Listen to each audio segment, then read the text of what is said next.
Už ste si objednali niekedy v reštaurácii rómske jedlo? Pravdepodobne ste nemali ani šancu a to je možno škoda, pretože rómska kuchyňa v sebe ukrýva mnohé tajomstvá. Z jej základov dokonca vychádzajú aj mnohí známi šéf-kuchári. Toto je goja, originálne rómske jedlo, ktorého recept si rodiny dedia z pokolenia na pokolenie. To nie každý to nezná robiť goja. Zemiaky sú tam ostruhané, cesnak tam je, cibuľka tam je, černé korenie tam je, soľ tam je.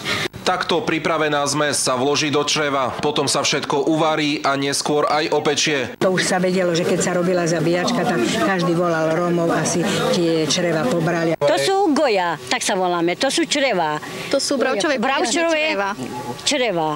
Kým pre Rómov je goja delikatesou, ostatní o nej väčšinou ani nechýrujú. Sú za tým aj predsudky, no kto ich prekoná, zostane milo prekvapený. Nikdy v živote som to nechutnal. A som prekvapený, ako veľmi dobre to chutí. To je také dačo, jak veternička. Nie? Ďakujem.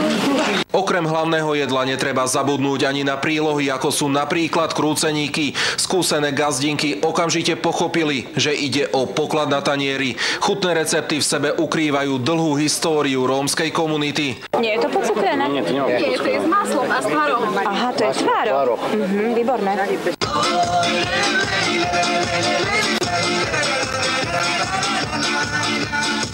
Láčo, chápem, to znamená dobrý chuť. Z Pavloviec nad Uhom, Peter Sabo, televízia.